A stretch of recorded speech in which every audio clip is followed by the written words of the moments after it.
Olá, seja muito bem-vindo ao podcast do Violino Didático. Eu sou o Jean de Oliveira e no episódio de hoje eu tenho o prazer inenarrável de receber ela, a violinista mais gateira da USESP, Carol Kliman. Tudo bem com a vossa pessoa? Tudo bom? Eu não sei se eu sou a mais não, viu? Tem gente mais gateira? Tem gente mais gateira que eu lá. Com quantos gatos? Com 6.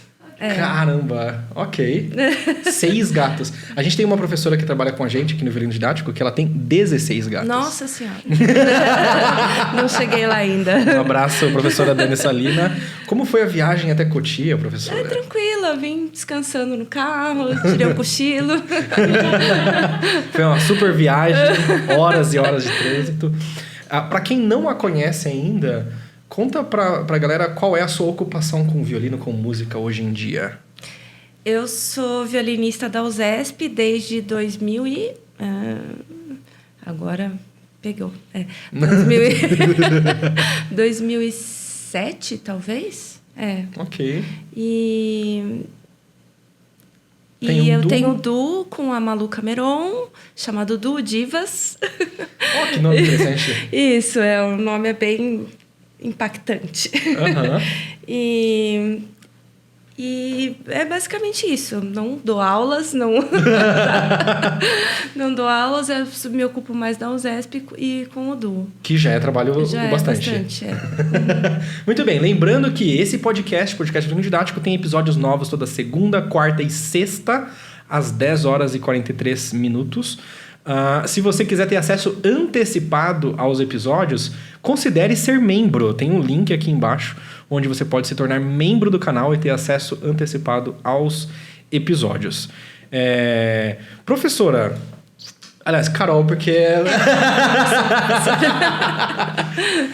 Desde quando você começou a tocar violino, a ideia já era tocar em orquestra? Não, logicamente não, né? Não? A gente sempre tem aquela fase que a gente acha que vai ser solista, né? eu brinco aqui com a professora Amanda que se eu não tivesse conhecido a internet e vindo pra cá, eu certamente seria solista. Com certeza. E assim, se eu desse errado, eu ia ser espalha da Filarmônica de Berlim. Sim. É outra hipótese que a gente sempre acha, né? Nossa, não, se tudo der errado, eu vou tocar na Filarmônica de Berlim, entendeu? Aquela fase que você fica meio sem noção, né? Mas até... A minha professora odiava que eu tocasse em orquestra, né? A Fukuda. Uhum. A Elisa nunca foi muito a favor de deixar os alunos... Mas por um motivo de formação... Isso, ela achava que, tipo, você tocando na orquestra, você não prestava Cedo atenção. Demais, né? Você não prestava atenção, você não se escutava, você acabava... Enfim, adquirindo outros hábitos ruins que não eram legais. E ela tá certa. A parada é começar cedo demais a tocar em orquestra. Pode exatamente. Ser prejudicial. Uhum. E o que aconteceu com a sua carreira solística? Realidade, né? Enfim, a vida adulta chega, você tem contas para pagar, enfim, precisa arranjar um emprego e... Isso é um assunto interessante, né? Carreira de solista. Eu acho que poucos violinistas, poucos músicos, na verdade, param para perceber ou para entender que ser solista não é uma profissão. Exatamente. É um job, é uma gig. Dá para contar, talvez, nos dedos de uma mão quantos violinistas vivem desse tipo de gig. Principalmente aqui no Brasil, né? Principalmente aqui no Brasil. Uhum. E mesmo, a gente pega os grandes, assim, Perlman. Não, o trabalho dele, ele era professor da Juilliard e de algumas outras universidades. E como gig, ele fazia muitos solos. Uhum. O Zuckerman, mesma coisa, Manhattan. Então, solo, apesar de alguns ter muitos para fazer durante o ano, é uma gig, é tipo um cachê. Uhum. Um cachê muito glamuroso. Sim. A não ser que você tenha um contrato com uma boa gravadora, exatamente. Que você seja um mega solista e você vive disso. Isso, exatamente. Só disso, né? Muito bem. E então, com quantos anos você pensava, claro que eu vou ser solista, não tem outra... Bom, eu comecei muito cedo, né? Eu comecei com 4 anos. Uhum. Com 9 anos, eu comecei a fazer concurso de violino e comecei a ser premiada. Aí eu falei, nossa, pronto. Já era. Já era.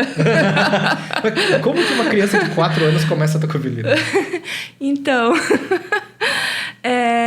foi assim, os meus irmãos, eu sou a caçula de 3, né? Uhum. E os meus irmãos têm uma diferença de 6 anos para o meu irmão e 8 anos para minha irmã.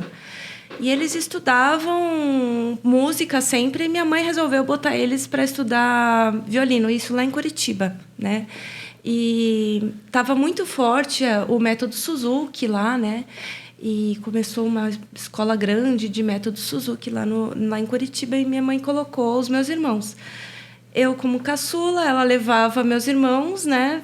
Eu ia junto pra lá. Fazer violino também? Não, eu ia junto, tipo, não tinha com quem me deixar, levava eles na aula de violino, eu ia junto. Mas seus irmãos já estavam fazendo violino? Estavam fazendo violino. Ok.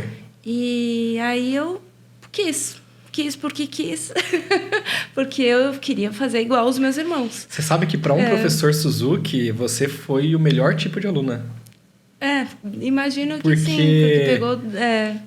Antes de começar, você já conhecia todas as peças? Porque os irmãos estavam praticando, estavam tocando? Sim, exatamente. Eu aprendi a ler partitura antes de aprender a ler, de ser alfabetizada. Sério? É verdade. E foi muito por acaso, assim, É o primeiro caso de que eu tenho conhecimento disso. A minha mãe fala, né, que que chegou para a professora e falou assim, eu acho que ela já sabe ler, né? E a professora, não é possível. Aí a professora colocou e estava mesmo. Você sabia quais eram as notinhas? Sabia quais eram as notinhas. Intuitivamente eu aprendi, sem... Não teve uma instrução específica, não, foi de ver e associar. Isso, Gênia? Nossa! 4 anos de idade? Aqui é um som! Não foi com 4 anos, logicamente. Não, mas eu digo, tipo... Pô, mesmo que fosse qualquer... Aqui é um sol, aqui é um ré.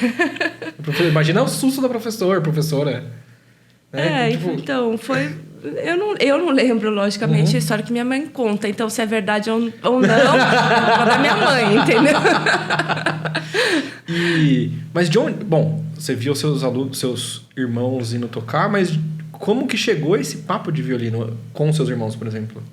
Então, o meu tio tocava violino, né? Uhum. Meu tio tocava violino, assim, não era violinista, mas ele estudou violino e tal.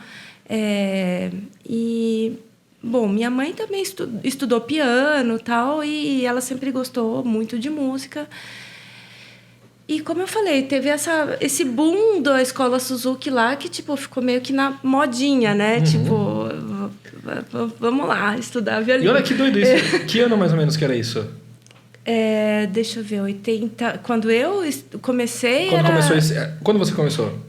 Eu comecei, eu tinha 4 anos, era 83, 84. Nossa, então foi o boom do Suzuki na época que o Suzuki era ruim ainda, né? Porque assim, agora a maioria dos professores entende que é um método que funciona.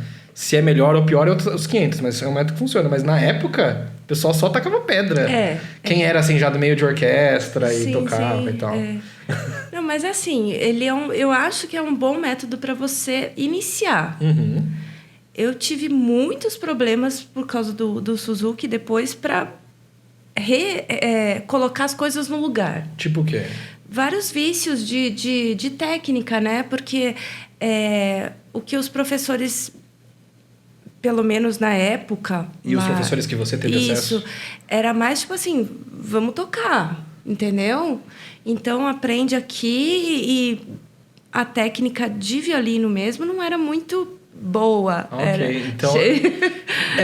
era um método Suzuki livro, não era o método Suzuki. Não Tava correndo o livro com as crianças. Isso, então... Porque quando a gente pega, assim... Claro, assim como... Vai ter gente que vai ser mal formada usando o Sevcik, se o professor for ruim, né? Ou o professor não tiver atenção para aquelas coisas. Mas... Você vai pegar uma criança que fez aula num centro Suzuki, onde os professores têm a formação Suzuki, geralmente... Tudo postura bonitinho, funcionando. A gente foi visitar recentemente o Estúdio Suzuki de Brasília. E tem um menino lá que começou do zero lá, tá agora com 16, 17 anos, e tocando Brahms com a cadência que ele escreveu. Olha! E foi para um concurso agora nos Estados Unidos para representar o Brasil, um negócio assim. Mas é aquilo, como tudo tem... Os métodos, sejam eles quais for, são ferramentas que podem ser usadas de uma determinada forma ou de outra determinada forma. Mas o Suzuki, ele tem algumas deficiências que eu tento até hoje entender. A questão da leitura, para mim, é uma deficiência, do jeito como normalmente é feito o método Suzuki. No seu caso, como você era uma gênia, você aprendeu a ler antes. Mas, geralmente, a leitura no Suzuki, ela é postergada ao máximo possível. Então, você vai tocar de ouvido, o que é ótimo, né, até certo ponto, mas é postergado muito. E é uma coisa que eu tenho tentado entender como começar isso, de repente, mais cedo. Né? Enfim, mas é uma coisa interessante. O que mais que você viu que foi deficiência na sua formação, pelo menos? Bom, o problema muito da mão direita, né? De segurar ou de conduzir? De segurar, não de segurar errado, mas de falta de técnica mesmo, né? Porque fica naquela só tocando as músicas, você não tem aquele trabalho de fazer os exercícios que você tem que... para aprender a técnica mesmo, de spiccato, staccato, martelê, não sei o quê, né? Você só vai fazendo o que a música pede, né? Você não trabalha aquilo separadamente, né? Então, tive que fazer todo esse trabalho de aprender tudo isso daí, né? Que legal. E que coisas que você achou que foi interessante? O interessante foi tipo... pegar o gosto pelo instrumento, né? Porque muito cedo você já está tocando várias musiquinhas, né? E eu me animava porque, tipo, eu era pequenininha e tocava com os grandões. Então... Aí você já olhando, solista certeza. Chegava... Chegava nas audições, né? Tava só os grandões e eu pequenininha lá, né? Então, era atração. Em casa, você praticava por você mesma ou às vezes precisava da intervenção sempre. A mãe, o pai. A mãe, no meu caso, foi a mãe, principalmente ali... Ferro e fogo, né? com a havaiana na mão. Cara, isso é uma vantagem de começar a criança quando você tem uma família cujo ensinar disciplina é algo importante. Porque a criança cujo a família, e tem que ter esse combo, a criança cujo a família é importante plantar disciplina, vamos chamar assim, a criança vai fazer. Não importa se ela quer fazer ou não quer fazer. Agora, quando a pessoa começa adulto, e aí? Quem que vai mandar ela ir fazer? Aí tem que ser a própria pessoa, né? Mas é mais difícil. Por mais que a pessoa queira, ela ter essa... Não, tenho que fazer. Tipo, se é criança, seu pai vai fazer esse trabalho pra você. Você não precisa, ou sua mãe vai fazer esse trabalho pra você. Então, era um... É aquela coisa, como qualquer criança, tem dias que, não quero, que nem, não quero ir pra escola, meus filhos mesmo, né? Não quero ir pra escola hoje, não, tem que ir, sabe? Tem que fazer, né? E tinha aquela obrigação, tipo, não, todo dia tem que estudar, né? Tem que fazer e você aprende essa... E você fazia de boa ou fazia com manhã? Geralmente eu fazia de boa, né? Mas lógico que tinha. E o gosto, quando você começou a praticar por si mesma, sem precisar de mais ninguém falar nada? Eu acho que foi quando eu comecei a me destacar, né? Porque aquela coisa, que nem num esporte, você vê que você é bom naquilo, você vai querendo ser melhor e melhor, né? Então, aí você, por si só, você já vai, né? Tipo, o que eu vou fazer para melhorar, né? Aí tinha os concursos, né? Ah, não, vou lá, né? E aquela competiçãozinha, né? Entre colegas, né? Que é o tipo de competição saudável nesse ponto. Isso, nessa fase a competição é saudável. Ah, o fulano já tá tocando tal música, né? Vou alcançar ele, não sei o quê. E não é um tipo... É que às vezes algumas pessoas, quando é nesse ponto, é maravilhoso, é saudável. Que é uma competição entre colegas pro desenvolvimento técnico individual. Aí eu vou dar uma bronca em vocês estudantes, às vezes. Quando você tá olhando o colega no sentido de só de criticá-lo, de detoná-lo, não é dessa competição que a gente tá falando. Não. A gente tá falando de você olhar os colegas, especialmente os que estão tocando melhor. Sim, e querer chegar lá, e querer alcançar, e, tipo, superar. E não porque você é melhor... esse daí... Não. Aquela coisa... Ai, nossa, mas... Ele já tá tocando o concerto de Max Bruch e, nossa... Quando que eu vou chegar lá? E, né... Já tá em tal Kreutzer lá, já tá no... Nossa, ele fez final no Kreutzer, ele fez todos. Como se fosse um joguinho, né? Não, e era interessante, porque eu vinha com alguns colegas lá de Curitiba, né? Ia fazer aula com a Fukuda. Isso quando eu tinha uns... Acho que eu comecei a fazer aula com a Fukuda, eu tinha 14, 15 anos, né? E a gente vinha, às vezes a gente competia para ver quem tinha mais ok no caderninho. Porque era assim, né? Os estudos, ela punha ok. E se não tivesse, tipo... Ela mandava refazer uma linha. Não, esse daqui, falta essa linha. Próxima aula a gente tinha que levar aquela linha. Então, a gente meio... nossa, hoje eu tive... Tudo ok, né? eu de vez em quando conto que eu não fui aluno da professora Fukuda, apenas de masterclass, festival, essas coisas. E uma das minhas maiores vitórias violinísticas foi... Eu fui tocar para ela... Eu devia ter uns 14, 15 anos. Fui tocar o adágio da primeira sonata do Bach. E aí eu toquei... Ela escutou a sonata inteira em festival, que é difícil, normalmente vai escutar só a primeira parte, ou até o ré, sei lá. E ela escutou inteira. E aí ela falou assim... Teve coisas boas. Não. Essa é clássica. Ela falou... Ok. O que mais você tem? Pra quem conhece a professora sabe que, tipo... Ok. E aí eu toquei... Mas aí logo em seguida, né? Aí eu toquei o primeiro movimento do Mendelssohn. Aí ela... Foi mais ou menos Teve Coisas Boas. Ela falou assim... Sua afinação tá legal, seu ritmo tá legal, mas você não tem cultura pra tocar isso ainda. Tá. Aí ela, você já estudou o Lalo? Já. Então vamos fazer um pouco do Lalo. E aí foi basicamente isso. Então foi uma vitória e uma derrota. Sempre.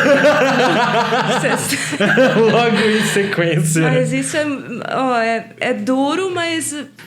Constrói, né?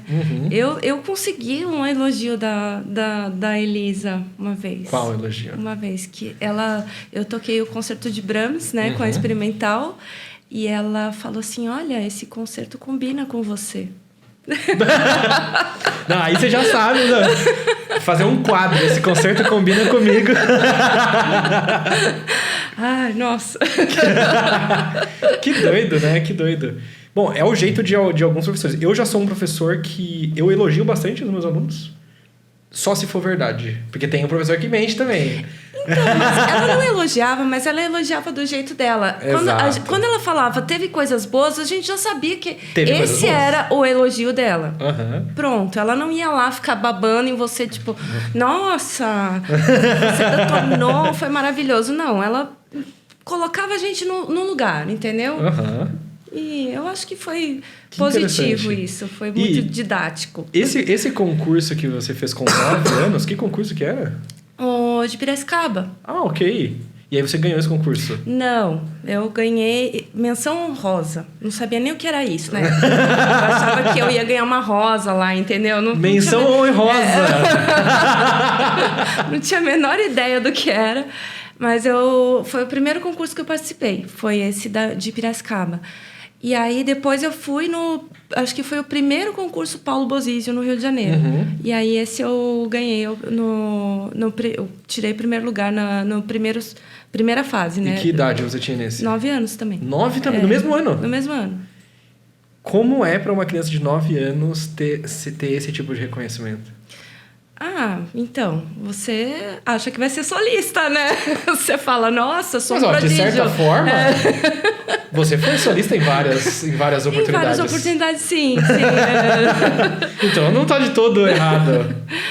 Porque, bom, os sonhos se realizam das formas mais diversas possível, né? Sim, com certeza. Então, assim, solar com a Orquestra Experimental de Repertório, que é uma boa orquestra, um concerto de Brahms, que não é qualquer concerto, é um dos grandíssimos concertos. E receber um elogio desse? Nossa, solista. Então, Cheguei lá, I get it. Cheguei. Com tudo isso, com 9 anos, quando que clicou? E por que clicou? Pô, eu quero viver fazendo esse negócio aqui. Como profissão. Eu acho que não teve um clique, as coisas foram acontecendo, né? Eu acho que, aí eu sempre fui continuando fazendo aula, fui aprimorando, comecei a vir para São Paulo. E quando eu tinha o quê? Você começou a vir para São Paulo com 14, 15 anos. 14, 15 anos. Você morava em Curitiba. Isso. Como era isso? Pegava o busão sábado à noite, meia-noite, chegava, domingo de manhã, fazia aula e ia embora. embora. Quantas horas Curitiba, São Paulo? De ônibus, mais 6 horas. Caramba, que impressionante. E você fazia isso toda semana? No começo, a cada 15 dias, e depois, mais pra frente, foi toda semana. E pros seus pais? Minha mãe vinha junto, né? Porque eu era pequena, minha mãe vinha junto nas viagens, até... depois tinha um grupo, né? Tinham mais alunos, né? Que vinham também. E aí já estava maiorzinha, quando eu tinha 15, por aí. Daí a gente começava a vir com os grupos, né? Você sente que os violinistas mais novos têm noção desse tipo de esforço? Eu acho que não. Hoje é tudo muito mais fácil. Tu tem internet, faz aula online, não sei o quê.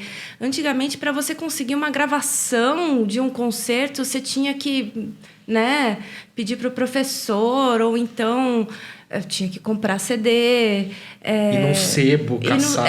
Caçar e partitura também. Tinha que... Era Centro Cultural tudo Vergueira. muito difícil. Para você fazer contato com professores, você tinha obrigatoriamente que fazer cursos. Então, eu sempre comecei muito cedo a fazer oficina de música, ainda bem que era em Curitiba mesmo, mas logo também já comecei a fazer Campos de Jordão, Festival de Itu, então, porque era onde a gente tinha para conhecer, né? E antes ainda de fazer aula com a Fukuda, teve um ano, ou talvez um pouco mais de um ano, que eu ia para Porto Alegre fazer aula com o Fred Gerling. Então, um pouco mais perto? Não, era mais longe. Porto Alegre é mais longe? Mais longe. Caramba. Eram 12 horas. Nossa Senhora! É porque tem aquela estereótipo, tudo no sul deve ser perto. Não, eram 12 horas. Porque eu conheci o Carmelo lá em Curitiba e o Fred estava lá e eu falei, nossa, não, tenho que fazer aula com o Fred, né? E o Carmelo já era estrela? Sim, o Carmelo já detonava, né? Eu falei, não, eu tenho que fazer aula com ele. Aí meu pai proibiu, falou, não vai mais fazer essas viagens, né? Porque pra muito Porto Alegre, longe, muito longe, muito horas. cansativo. E aí a minha professora lá de Curitiba, a Hildegard, que falou da Fukuda, né? Falou, olha, tem a Fukuda e tal, por que você não vai lá? E foi assim que eu vim. Eu vejo... Claro, para fazer aulas regulares, felizmente, não precisei andar 6 horas toda semana para encontrar com o meu professor. Mas eu tive outros esforços, tanto quanto, talvez. Mas hoje em dia, às vezes eu vejo assim, a pessoa marcou uma aula no Skype e não vai. É. Tipo assim... Como assim, né? Você marcou a aula. Uhum. Não foi o professor que marcou a aula. Você marcou a aula. E você não só não vai, como às vezes nem avisa. Uhum. Ou avisa depois que já começou. Uhum. Então eu fico assim, de velho... Como, né? Se eu fizesse isso... Eu tive ela com Florian, seu colega. Uhum. Se eu fizesse um negócio desse com a Florian... Já imagino. De marcar aula e... Já aconteceu de eu não ir, mas assim, por algum motivo claro e avisar antes. Mas se eu só não isse... Tanto que teve uma vez que eu tive uma conversa com ele, porque ele, uma época, me adotou como aluno. Então, eu não pagava aulas com ele por um bom tempo. Uhum. E aí, ele pegou e falou... Ó, Jean, tô vendo que tá difícil, que você não pode pagar e tudo mais. Vou continuar te dando aulas. Mas a gente vai fazer um combinado. Eu acho que eram 2 combinados, talvez. Mas um dos combinados era... O dia que você faltar ou chegar atrasado, acabou. Justo. Não é? Poxa, o professor tá te dando aula de graça, fazendo, né? Tipo, e eu acho que é o mínimo, né? Exatamente. É o mínimo. É uma questão de respeito. É, exato. Ai, mas São Paulo sai 3 horas antes. Exato. Sai antes, velho. Então você chegava... Saía meia-noite de Curitiba, chegava às 6 horas da manhã. E dormia no ônibus. Dormia no ônibus, Chegava toda amassada e já pra aula. Não tinha frescura, não. Mas você já ia direto pra lá? Direto pra lá. Caramba! Parabéns. Bravíssima. Por quantos anos isso? Olha... Até eu me mudar pra São Paulo. Eu vim pra cá com 18 anos, então acho que uns 4, 5 anos. Caramba! E aí, se mudar pra São Paulo foi... Bom, você tinha acabado de terminar o colégio, 18 anos. Sim, aí eu tinha começado a fazer a faculdade lá em Curitiba, a Belas Artes. Só que eu pensei, né, caramba, vou continuar com essa história de ficar viajando, porque não é mais fácil eu ir para lá e fazer faculdade lá? Ah, você veio para fazer a faculdade. E aí eu vim para fazer a faculdade aqui. A Cantareira? Não, eu fiz, nem existia a Cantareira, não. Ah, ok. Eu fiz a Unesp. Okay. E aí, na verdade, quando eu vim, eu não consegui transferência, né, de curso. Eu fiz um ano de FAAM, FMU. Daí eu tive que fazer o vestibular da Unesp e entrar efetivamente na Unesp e... No curso de bacharelado. Bacharelado. E aí você fez com 2 professores? Exatamente. E era o Ayrton Pinto. E o Ayrton e a Fukuda não se davam bem. Então eu tinha que fazer um repertório com a Elisa e um repertório com a Ayrton. Mas como você... Ah, você não fazia o mesmo repertório ao mesmo tempo com os dois? Não. Porque isso ia dar pane. Mas e o que acontecia, por exemplo, quando você tinha feito um repertório com o Ayrton ou com a Fukuda, e aí você, de repente, ia fazer esse mesmo repertório depois com a outra pessoa? Esquece, muda o dedilhado, muda tudo e vai. Cara, isso é uma coisa interessante da gente traçar um paralelo com o que a gente falou até no início. Não significa que a professora Elisa ensinou errado esses concertos, e nem que o professor Ayrton Pinto ensinou errado esses concertos. E nem que o Suzuki necessariamente é errado ou certo. Sim, cada professor vai ter a sua didática, a sua interpretação, o seu background vai te passar uma coisa. Por isso que é legal você fazer masterclass, por exemplo, né? Porque você abre o leque, você vai criar o seu depois. Você, não, gostei daquela frase que o professor tal me pediu para fazer assim, ou o professor tal me deu uma dica de um dedilhado que funciona melhor. E aí você cria o seu, né? Mas que é legal você falar dessa, de certa forma, humildade, né? Porque tem alunos em masterclass, ou quando um aluno tem mais de um professor, tem aluno que toma uma postura combativa. Que é, por exemplo, o professor Ayrton passou... Não, mas a Fukuda... não sei o quê. Não, mas aí com o prof. Fukuda... Não, mas o Ayrton não sei o quê. É o seguinte, se você está fazendo aula com aquele professor, você tem que... Se submeter ao processo dele. Exato. Você não vai lá para você ficar batendo boca com o professor. Você está lá para aprender. Você não está lá para discutir com o professor. Então, ele falou, você faz. Se você não concorda, depois você resolve isso na sua casa com você. Na sua carreira, você não leva na sua carreira. Exato. Mas ali, enquanto você está fazendo aula com aquele professor, você absorve o que ele está te passando. E é legal. Eu acho que eu era um pouco mais combativo, porque para mim, na minha adolescência, o Florian para mim era um deus. Até hoje, em alguns aspectos, eu acho ele meio um deus, assim. Tocando e de algumas coisas que ele pensa e tal. Mas é uma humildade que é importante, até se você vai trabalhar numa orquestra, por exemplo. Sim, lógico. Porque assim, não, maestro, eu não concordo com essa... Ou o spa lá, eu não gosto dessa arcada, entendeu? Não tem que discutir, né? Você faz. Exatamente. E o legal é que você já treinou desde cedo essa maleabilidade que o músico tem que ter. Então, sobre essa direção você toca Mozart assim, sobre essa direção você toca Mozart assado. Sobre não sei o que você toca Mozart de um outro jeito. Exato. Na Masterclass, o cara vai pedir um outro negócio que você ouviu que é abominável do seu professor, mas você fica quieto e aprende.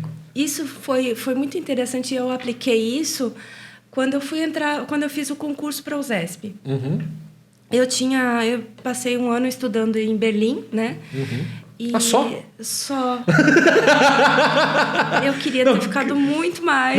Não só um ano. Só Berlim? Só um ano. Como você foi parar em Berlim? É uma longa história. Temos tempo. Então, eu queria estudar fora, né? E eu tinha feito contato com um professor em Romanodel, em Mannheim. Só que aí tava uma galera em Berlim. Inclusive meu namorado na época. E eu falei, não, eu vou para Berlim. Bati o pé que eu ia para Berlim e fui para Berlim. Fui lá com a cara e a coragem. E você já tinha saído antes para fazer outras coisas? Do país? Não. Foi a primeira viagem internacional? Não, eu fui antes, eu tinha ido para fazer um curso com o Romanodel. Eu tinha ficado um mês lá, fazendo esse curso com o Romanodel e depois estava, né, ajeitando para ir estudar lá. E isso foi um ano depois, né? Que eu fui num ano fazer o curso, no ano seguinte foi para Berlim.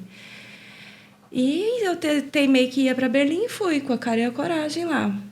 E como é estudar em Berlim? É muito legal, mas é muito difícil, porque o nível lá é muito alto, né? A concorrência é muito grande e o nível é muito alto. O que é ótimo, porque acaba te puxando pra cima, né? Isso, te puxa pra cima. Tipo, tem uma frase que... Te puxa pra cima, mas também te dá um baque de realidade. Te dá um baque de realidade. Tem uma frase que os coaches adoram, essa frase que eu vou falar, que é assim...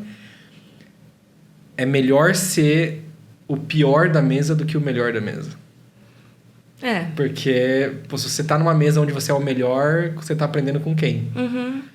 Então é melhor você ser o pior. Claro, é bom você frequentar mesa de pessoas que não são tão boas quanto você, pra você puxar essas pessoas pra cima também. Mas você precisa frequentar mesas de pessoas melhores muito melhores até, do que nós mesmos, né? E esse contato com Berlim foi porque seu namorado da época estudava lá. Isso. E aí você basicamente queria ir lá. Eu queria ir lá. Aí eu fui e toquei para vários professores e tal. E tive que fazer, porque, de novo, naquela época não tinha internet, não tinha como conhecer, então você tinha que chegar lá e... me escuta aí, né? Você bate na porta do conservatório. Bate na porta com a cara de pau, me escuta aí, né? E toquei para vários professores e comecei a fazer aulas com um professor que era o Bernhard Hartog, que era espala da Deutsche Symphony. E ele estava me preparando para fazer a prova para a HDK, que é a Hochschule für Musik, né? E só que nesse meio tempo, daí o meu namorado na época passou na USESP aqui, quis vir pra cá e eu falei, também vou. E fui. Mas aí você veio fazer o teste da USESP também? Não, eu voltei, simplesmente voltei e não entrei na USESP naquela época, né? Mas você tinha isso como algum plano? Não. Estudar e fazer o teste da USESP. Não tinha plano de entrar na USESP, assim... porque antes de eu ir para Berlim, eu já tinha passado no concurso da USP. E na época eu achava que era mais vantajoso tocar na USP do que na USESP. Porque a USP era carteira assinada, era um emprego estável, tal, e na USESP se tivesse grau acadêmico maior, você ganhava mais. Isso, e na USESP ainda não tinha, né? Ainda não tinha feito essa formalização. Então, eu não sabia direito o que eu ia fazer, se eu ia voltar para a USP. E aí, nesse meio tempo, abri o concurso no Municipal. E aí, eu entrei no Municipal. Ok. Então, tu com tempo no Teatro Municipal. Toquei 5 anos no Teatro Municipal. Que legal. E como foi essa experiência? Foi legal. Foi legal, mas não era muito para mim. Tocar ópera é muito cansativo. Pra galera que nunca foi numa ópera, quanto tempo em média tinha as óperas lá? Depende, se pegava um Mozart, às vezes 4 horas, entendeu? A gente pegou um Lohengrin, que eu queria morrer. Assim, difícil pra caramba, um monte de nota, e o negócio não acabava nunca. E era um inferno. E dava pra... Bom, eu não fiz tantas óperas assim enquanto violinista, mas eu lembro muito bem que eu acho que é certo eu dizer que não teve nenhuma que foi juntado tudo antes do concerto. Normalmente, a primeira vez que você vai tocar tudo... sim. No concerto. Tipo, vai passando os trechos, vai resolvendo. Porque pensa assim, imagina se tiver que ensaiar às 4... Quando é curto, é tipo umas 3 horas. Você tem que ensaiar umas 3 horas de coisa em uma semana, às vezes. Tipo... É complicado. E... Pensa assim, a galera fica cansado no cinema assistindo um filme de 2 horas e meia. Imagina na ópera, né? Imagina na ópera tocando ainda. No fosso, com aquela luzinha, calor do caramba. Então... E outra coisa também que me fez sair do teatro era a falta de estrutura mesmo. Você não tinha camarim. Às vezes você chegava lá, não tinha... O negócio não estava nem com luz acesa, sabe? Então... Aí vai desanimando. E na época eu já fazia...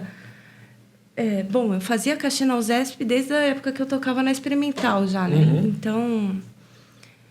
E aí já tinha formalizado lá na USESP. Eu falei, vou fazer o concurso. E como foi a sua tomada de decisão e a preparação para fazer o concurso? Então, a minha tomada de decisão foi sou meio Maria com as outras, né? Mas é curioso como a maioria de nós né? Porque eu também sou muito Maria com as outras. Então, eu sou bastante amiga da Camila Yassuda, né? E aí, na época, a Camila estava no teatro também. Aí a Camila... Bora, amiga! A Camila fez teste da USESP. Eu falei, eu vou ficar sozinha aqui? Eu vou também. Aí, no próximo concurso, eu fiz também. Falei, não vou ficar aqui, não. E abriu rápido, assim? Acho que foi o quê? Uns 3, 4 meses de... Nossa, abriu super rápido. Foi rápido. Caramba! E a sua... Bom, imagino que você meio que já estava preparado, porque já estava tocando em orquestra, José Certos já conhecia. Não? Não, porque no Municipal a gente nunca... Só fazia ópera. Então, a maioria dos trechos eu não conhecia, nunca tinha tocado. Pra galera que não sabe como é um teste de uma orquestra como a USESP, o que você tem que preparar para tocar na audição? Na minha época... Agora mudou. Quando eu fiz, era um Bach e o Mozart, né? Agora você tem que tocar um Mozart e um concerto romântico. Né? E uma penca de excerto. E um bloquinho assim de excertos. E você se preparou como para preparar tudo isso? Tinha os excertos, não? Tinha, tá, os ok. excertos sim. Estudando, né? Não tem outro jeito. De quanto, tipo, quando ela passou, você já começou a se preparar ou foi mais perto? Sim, quando ela passou, eu falei, vou Então foi pelo menos 4 meses de preparação. Uns 4 meses, por aí. Ok. Qual foi o seu Mozart? O 3. Ok. Cavalo de guerra. Mas então, eu queria falar do Mozart, porque voltando naquele assunto de professores e tal, né?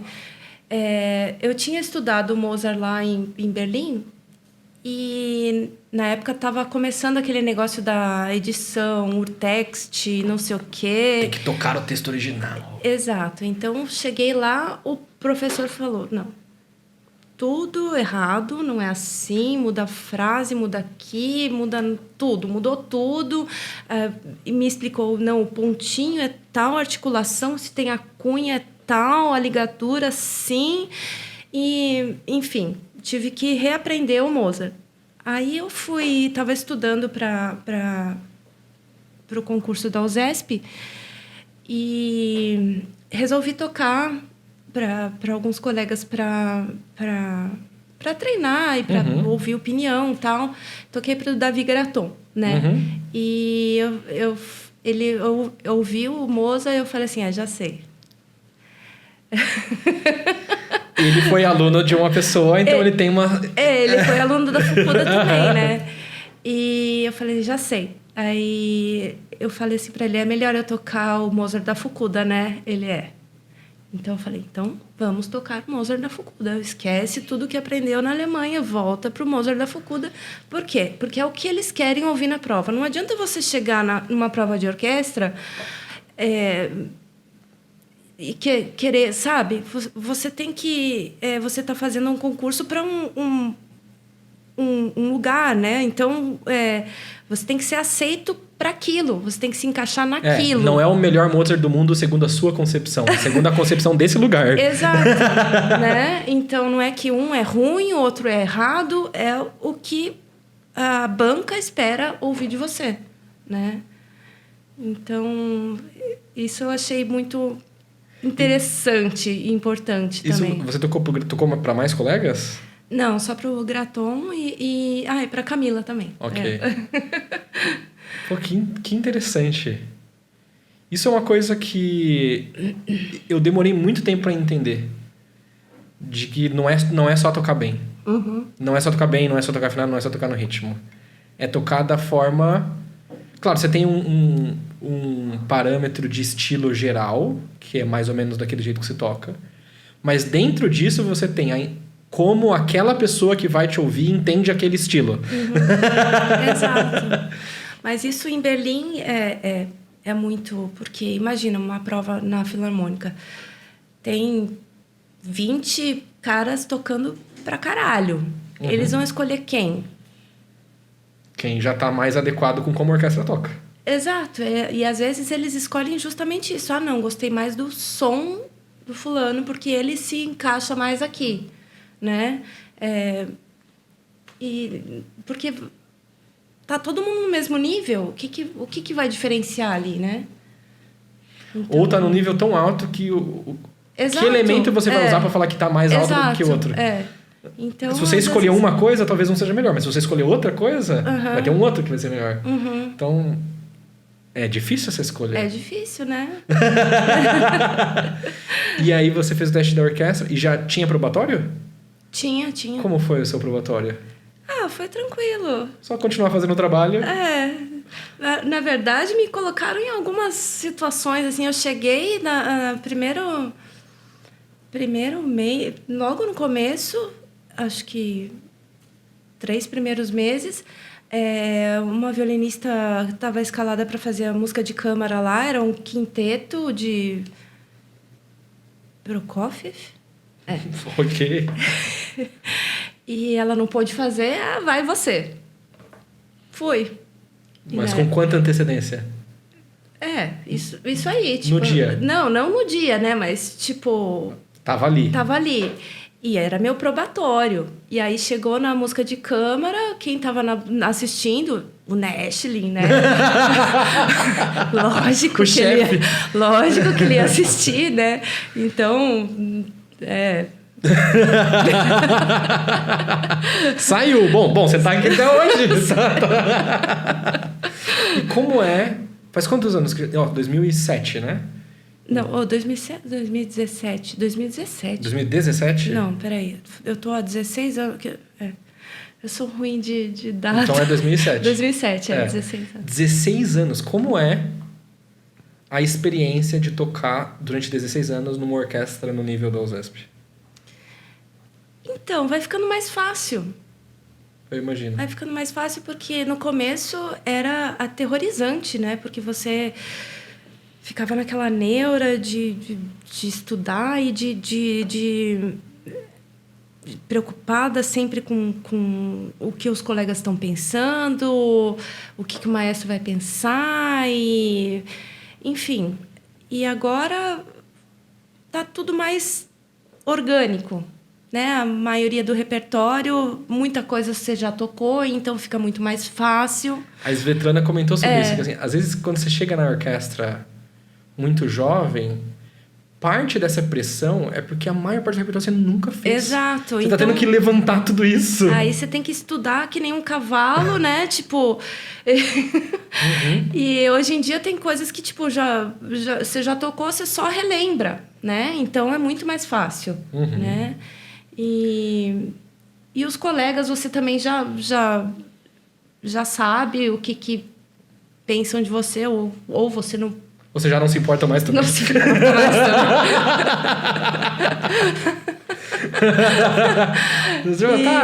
também. E então eu acho que vai ficando mais fácil também. Você vai amadurecendo também nesse sentido de tipo, não, estou aqui fazendo a minha parte, não estou concorrendo com ninguém. Eu acho que quando você entra numa orquestra, violinista gosta de competir, né? Gosto. Então, mais do que deveria, porque não é corrida de cavalo. Fica aquela coisa, não, porque eu sou melhor que fulano, que está aqui do meu lado, não sei o quê. Hoje em dia, tipo assim, não, tá, fulano é ótimo também, mas eu sei o meu valor. Esse é o Senta Lá, é o seu Senta Lá, Cláudia? Tá, Senta Lá, Cláudia. Tipo assim, não, o fulano é bom, mas eu também tenho o meu valor, né? Eu não tô aqui por acaso e vamos lá. Eu lembro, eu era grossinho quando eu tocava em orquestra, eu era um pouquinho grossinho. Às vezes eu era o chato que olhava torto pro lado, às vezes eu não me orgulho. Ela já tocou comigo já. Às vezes eu era esse chato, não me orgulho. Só que conforme eu fui amadurecendo, alguns festivais... Tem um festival que acontece no Mississippi que eles me convidaram 2 anos para ser monitor da orquestra. Então, para ser chefe de naipe dos segundos violinos da orquestra do festival. E aí, eu já me comportava de uma outra forma que era mais assim. Se esse tipo de situação acontecesse, e aconteceu pelo menos uma vez que eu me lembro mais vividamente. De fulano de tal é melhor... Então. Qual é a competição mesmo? Eu não me lembro de ter inscrito ninguém aqui numa corrida ou algo, ou algo do tipo. Tá todo mundo ali sentado, ganhando o mesmo salário, entendeu? Nossa, lembrei de outra situação. Vou falar nomes, não tô brincando. Festival de Poços de Caldas. Me escalaram para ser chefe de naipe da camerata acadêmica do festival. Eu tinha 14, 15 anos. E aí, fui chefe de naipe. E aí, eu tava escrevendo os arcos, copiando os arcos do Spala, que é o que o chefe de naipe do segundo violino faz, basicamente, né? Você copia os arcos para ficar mais parecido com o do primeiro violino. E aí, uma menina lá atrás...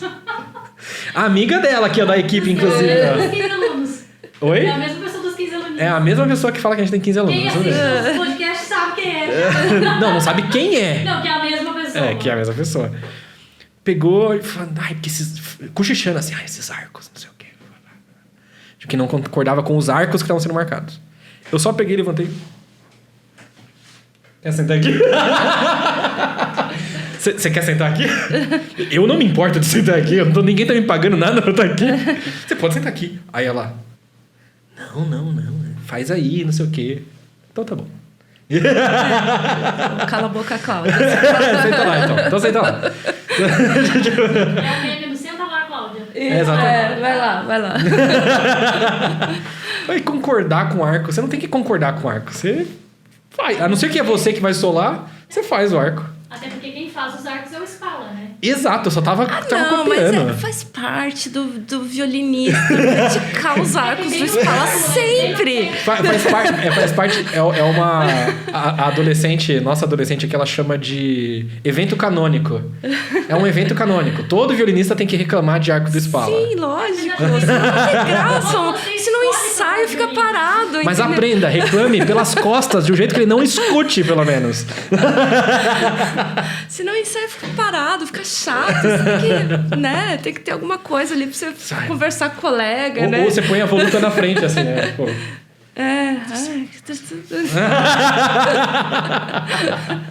Ou, vocês aí que estão na orquestra, no ensaio, vocês acham que o maestro não tá vendo o celular atrás do violino? Passando lá o coro e a pessoa atrás do violino, assim, rolando o feed do Instagram. Não, quem fez isso? Eu nunca fiz. Você já fez? Não. Eu nunca fiz, imagina.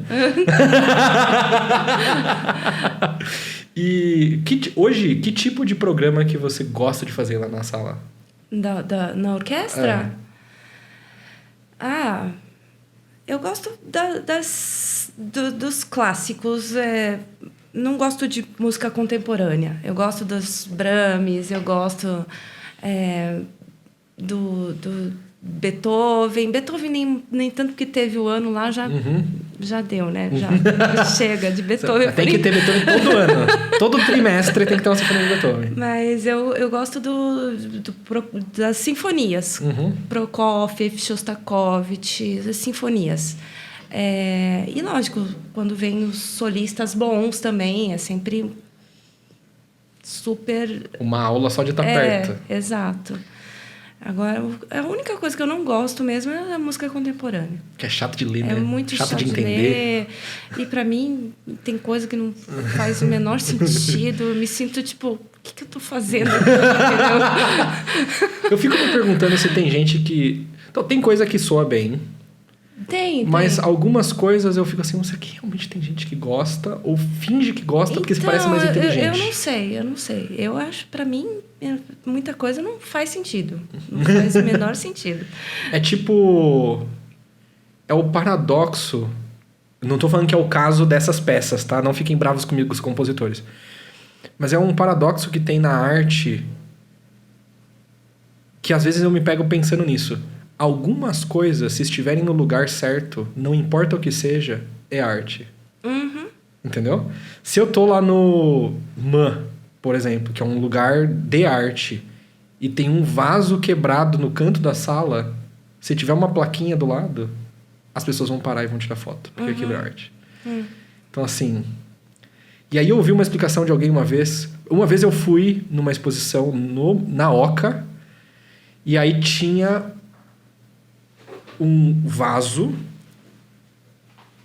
desses grandes, de barro, com alguma coisa dentro, que eu não sei exatamente o que era.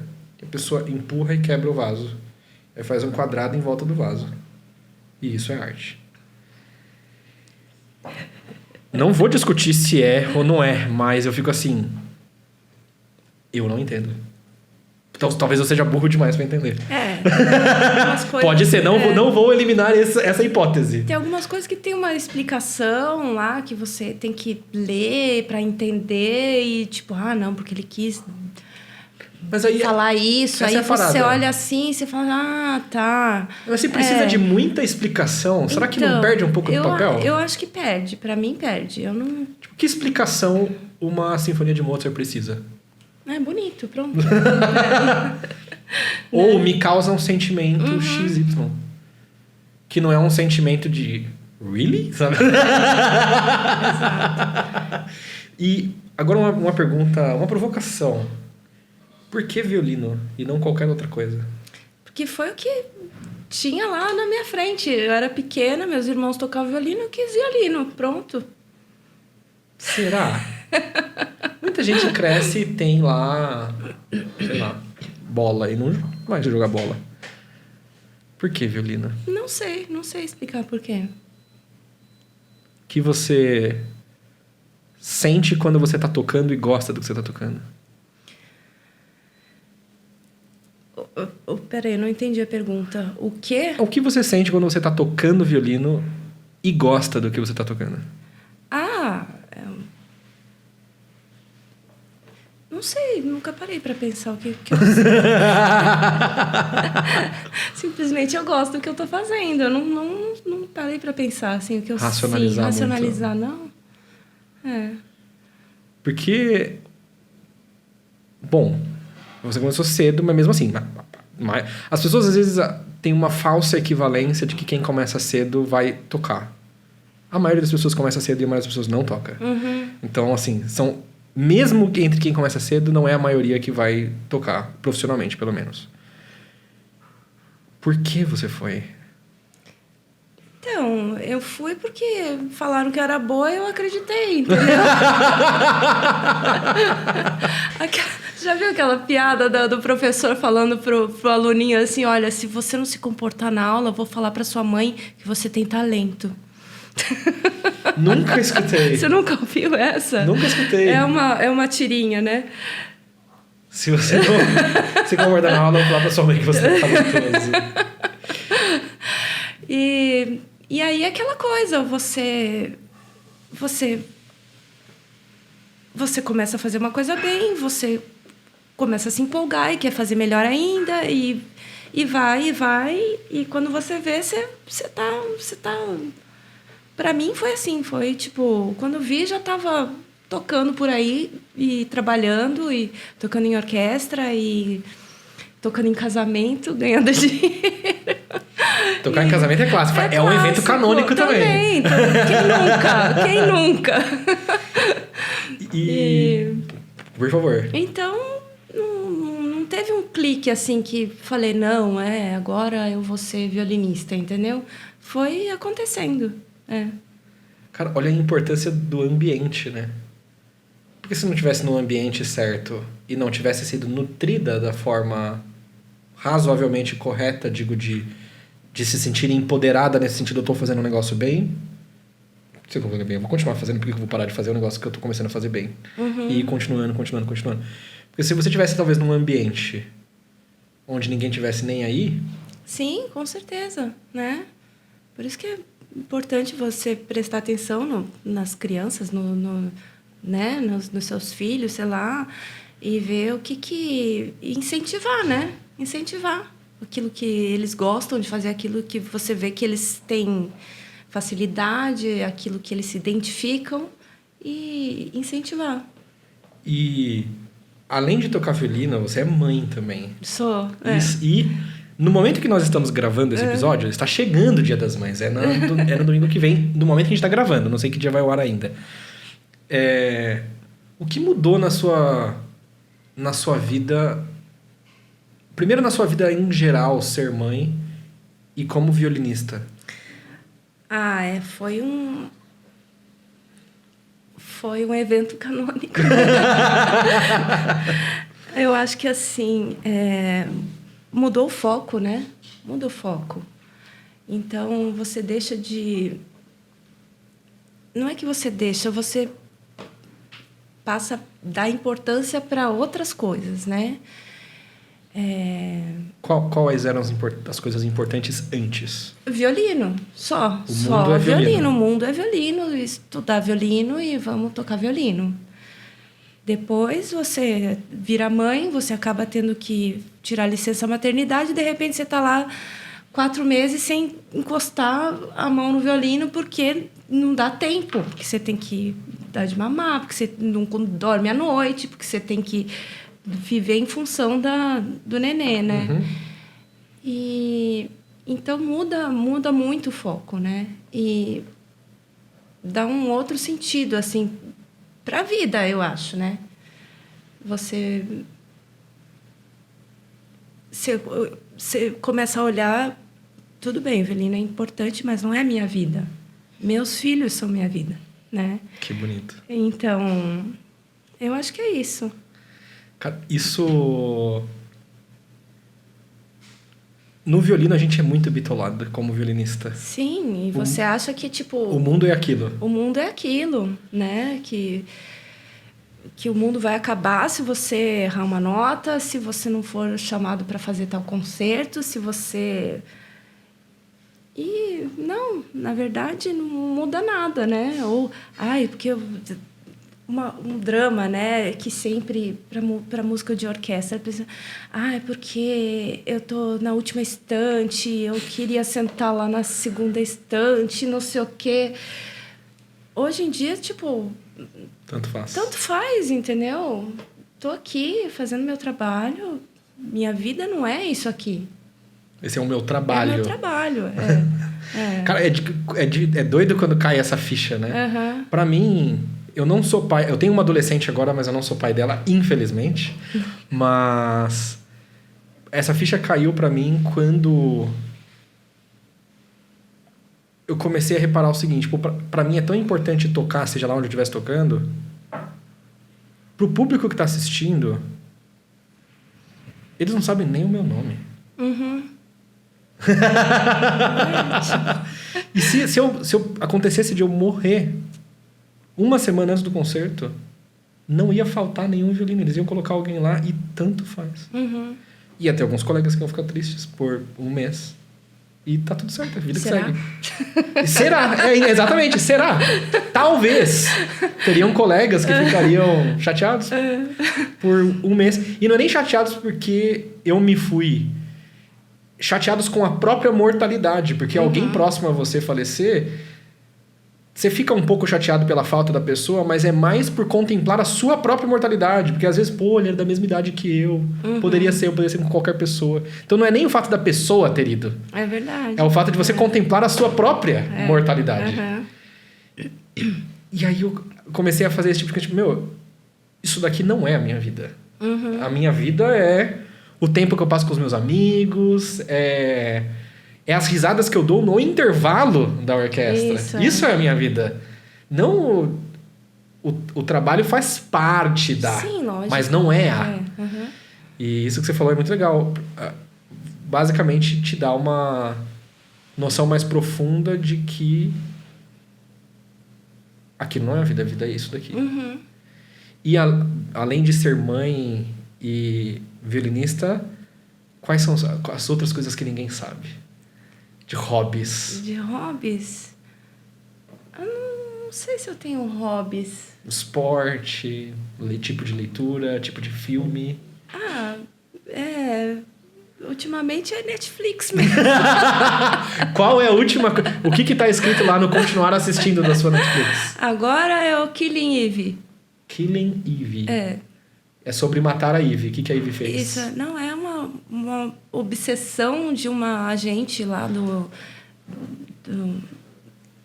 como que chama? MI6? Não sei. Da Inglaterra, com uma assassina. E uma fica obcecada pela outra e ficam tentando se matar. Basicamente... Enfim. Maravilhoso! E os seus filhos têm demonstrado interesse nos musicais? Não, por incrível que pareça. Minha filha... Eles estudaram flauta doce. Minha filha, uma época, quis estudar violino. Comprei o violino para ela. E... tentei ensinar, logicamente que não deu certo. Casa de ferreiro e espeta de pau. Isso. E meu filho também, uma época, também quis aprender guitarra, mas também não deu certo. Eles estudaram um pouco de agora, teclado também não foi para frente. Agora estão com 13 e minha filha vai fazer 15 esse mês. São já adolescentes. São adolescentes já. Que legal. Que legal. Bom, de qualquer forma, eles tocam alguma coisa e vão levar isso pra vida de alguma forma. Como hobby, como... Na verdade, eles não se interessaram. E eu também não não dei muita... Tipo, não quis forçar, né? Tipo, apresentei, né? Tá aqui, quer? Se não quiser, tá bom, vai fazer o que você gosta. Então... É diferente no seu caso que você disse que você queria. Eles não falaram o que queriam. Que se falasse, você ia estar em cima, talvez. Sim. Não, você falou o que quer, agora você vai ficar. E como você se sentiu, ou o que você pensou que era, quando você recebeu o convite para o podcast do Velhinho Didático? Fiquei muito feliz, muito honrada. Eu falei, nossa, mas o que eu vou falar lá? A gente vai desenrolando aqui, ó. Porque, assim, eu não sou professora, né? Então, não tenho didática, né? Não saberia o que... Não saberia o que eu vou falar lá, né? Pensei assim, tipo... Eu não tenho nada para ensinar, né? E você, no início, né? A gente brincou aqui, antes de começar a gravar, não é professora porque você não gosta de dar aula. Não gosto. Qual elemento de dar aula que você fala assim, não, isso aqui não é para mim?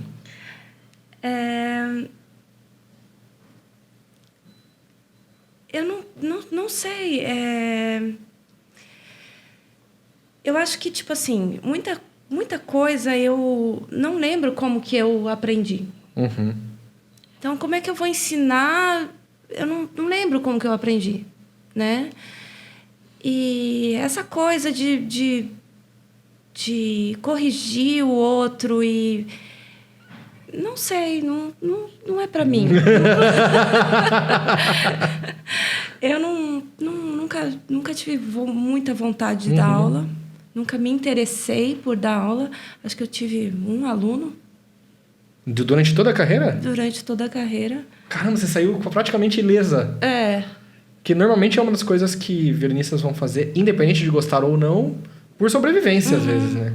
Não fiz questão. Falei, nossa, não... Prefiro fazer uns casamentos. Eu prefiro fazer uns casamentos, tocar em orquestra, é o que eu sei fazer. Eu sei tocar, não sei dar aula. E você já conhecia o violino didático antes? Eu já seguia vocês lá no Instagram, já. E o que você achou quando você descobriu a existência do violino didático? O que era? Então, eu acho todo esse movimento da internet que tem hoje é um grande facilitador e é super importante, né? Tudo que você pode falar sobre o assunto, passar informação, é uma vantagem que eu não tive, não sei... Também não tive muito. E eu acho todo esse movimento super importante, assim. Eu acho que tem que ter mesmo... Porque, que nem essas coisas de carreira, né? Eu lembro até uma vez, uma amiga minha estava indo para a Venezuela para estudar, né? E eu falei para ela assim, mas... Por que você vai para a Venezuela? O que você quer fazer da sua vida? Porque tem um professor bom lá, não sei o quê, não sei o quê. Tá, mas e aí? Você vai querer dar aula? Você vai querer tocar em orquestra? Você vai querer ser solista? O que você quer? Porque, assim, se você vai querer dar aula, por que você não vai para os Estados Unidos, faz um mestrado, né? Que eu acho que vai te dar mais sequência. Depois você vai poder dar aula numa faculdade. Se você quer tocar em orquestra, por que você já não vai para a Europa, vai conhecendo, vai fazendo contato? Na Venezuela, você não vai ter contato ali. Tá bom, você vai tocar bem o seu instrumento e pronto, né? Mas tem que pensar nisso também, né? Daqui eu ligo em onde? Isso, Então, e toda essa informação ninguém me passou, né? Ninguém me falou, e você vai descobrindo na raça e na vida, quebrando a cara, né? Então... Maravilhoso. E se pudesse indicar alguém para vir nesse podcast, colaborar um pouco com sua história violinística, inspirar outras pessoas, quem você gostaria de ver aqui? Minha amiga Camila Yasuda. Maravilhoso, entraremos em contato. Foi um prazer inenarrável recebê-la aqui. Eu que agradeço. E se você curtiu, deixa o seu joinha aí embaixo. Se você não gostou, dá o dislike. A gente quer engajamento, entendeu? É igual Senta Lá, Cláudia. Você não gostou? Dá dislike, comenta alguma coisa aí embaixo. Se você gostou, comenta também o que você gostou, o que você achou, quem você gostaria de ver aqui. Dá 5 estrelas pra gente no Spotify, se tiver escutado no Spotify. Se estiver escutando em qualquer outra plataforma, tem algum jeito de votar positivamente. Vota pra gente aí. Um abração e até mais. Tchau!